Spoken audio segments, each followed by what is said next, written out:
Halo semua, pada kali ini kelompok kami, kelompok Cinta 8 akan menjelaskan tentang bull market dan bear market. Nah, apa itu bull market dan bear market?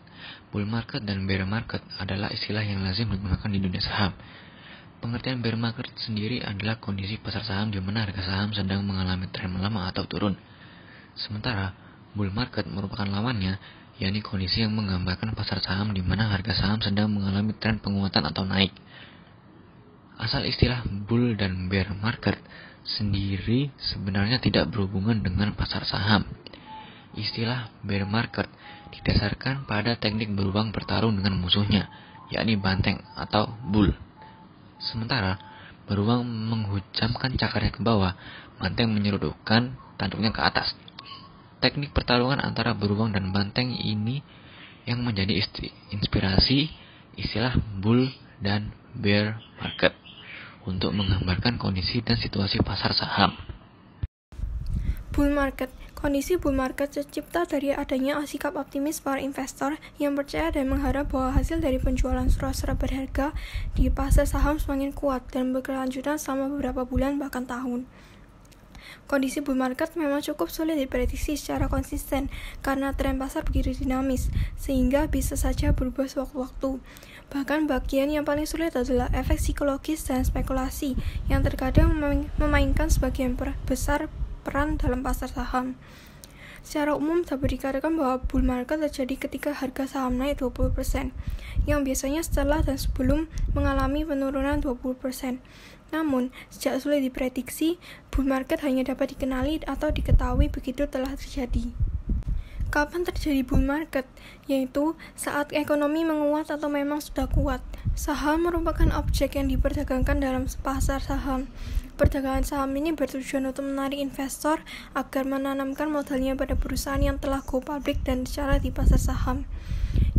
Penurunan jumlah pengangguran. Terjadinya bull market ditandai pula dengan penurunan jumlah pengangguran.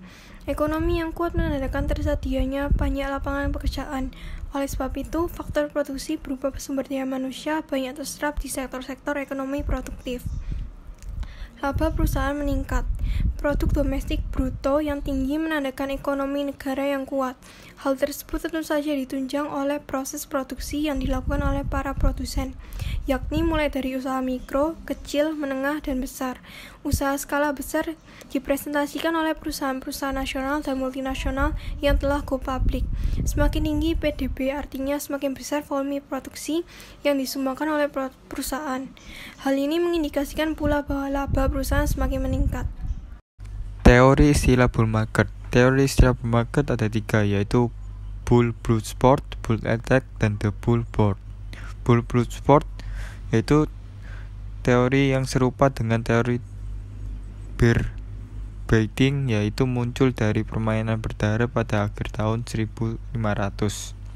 Penonton akan menyaksikan banteng yang dirantai kemudian diserang oleh sekelompok anjing. Bull attack. Teori ini berbicara mengenai cara menyerang dari banteng, yaitu dengan menundukkan kepalanya lalu menggunakan tanduknya dengan posisi mengarah ke atas untuk menikam musuh. Dalam kondisi ekonomi, keadaan ini mirip ketika nilai pasar sedang rendah lalu mulai melunjak atau grafiknya naik dan kemudian semakin meningkat lagi sehingga berbentuk sebagai tanduk yang mengarah ke atas. Inilah keadaan yang dikenal dengan istilah bull market. The bull board. Teori asal usul yang terakhir ini sama dengan teori the bear board yang berbicara mengenai kegiatan di London Stock Exchange pada tahun 1714. Sama seperti pada keadaan bear market, terdapat papan pengumuman untuk acuan para trader. Ketika penawaran atas pembelian saham tinggi, keadaan akan disebut dengan keadaan bull. Bear market atau bearish merupakan istilah yang digunakan untuk menandakan bahwa nilai pasar sedang menurun atau sedang di posisi rendah. Ada beberapa teori yang menjelaskan mengapa keadaan demikian disebut dengan bear market. Teori asal-usul istilah bear market ini diperkuat lagi dengan sejarah yang terjadi pada abad ke-18. Pada masa ini banyak investor yang menjual saham yang sebenarnya tidak mereka miliki untuk menjual saham lebih murah dibandingkan saat mereka menjualnya. Praktik short selling yang serupa dengan sistem penjualan kulit beruang ini dikenal dengan selling the bear skin. Akhirnya dipakai hingga sekarang. Kapan terjadinya bear market? Pertama, tingginya harga saham dan sentimen investor. Harga saham yang menguat biasanya diikuti dengan sentimen positif dari para investor untuk berinvestasi pada sektor perusahaan yang menguntungkan.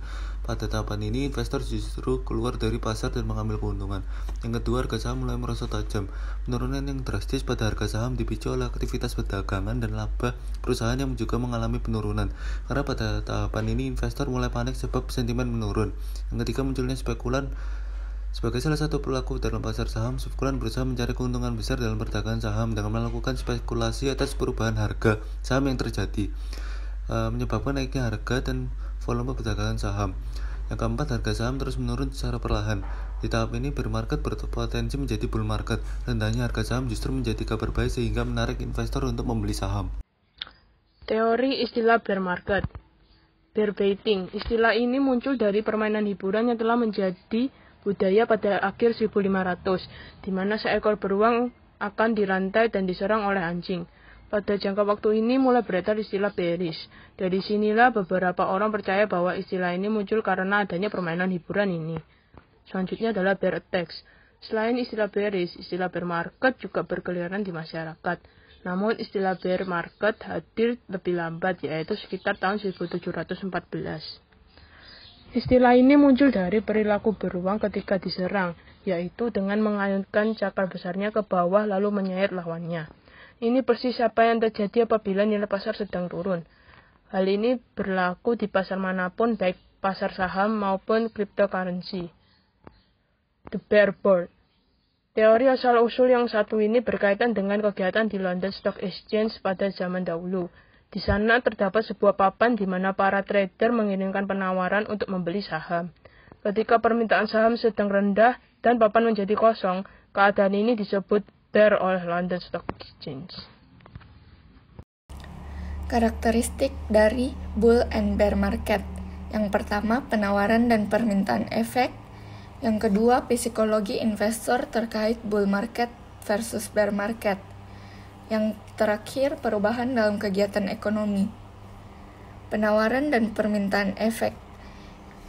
Di dalam pasar bullish, kami dapat melihat permintaan yang kuat dan pasokan yang lemah untuk sekuritas. Jadi dapat dikatakan banyak investor yang ingin membeli, namun sedikit yang tertarik untuk menjualnya. Akibatnya harga saham akan naik, karena banyaknya investor yang bersaing untuk mendapatkan ekuitas atau modal yang tersedia dalam pasar modal. Dalam pasar bearish, yang terjadi adalah sebaliknya. Jadi di pasar bearish lebih banyak yang ingin menjual daripada membeli. Permintaan secara signifikan akan lebih rendah daripada penawaran dan sebagai akibatnya di pasar bear, harga saham akan turun. Yang kedua itu psikologi investor terkait bull market versus bear market. Karena perilaku pasar dipengaruhi dan ditentukan oleh bagaimana tiap orang beraktivitas di pasar saham, maka psikologi dan sentimen investor akan berpengaruh di pasar, apakah pasar itu naik atau turun. Kinerja pasar saham dan psikologi investor cenderung akan saling bergantung. Di dalam pasar bull, investor rela berpartisipasi dengan harapan mendapatkan untung. Sementara di dalam pasar bear, sentimen pasar negatif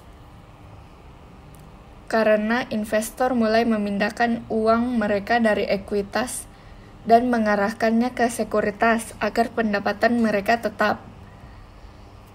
Singkatnya, penurunan harga pasar saham mengguncang kepercayaan investor, sehingga menyebabkan mereka menyimpan uang di luar pasar saham. Hal itu menyebabkan penurunan harga umum di pasar saham dan arus keluar meningkat. Lalu yang ketiga, yakni perubahan dalam kegiatan ekonomi.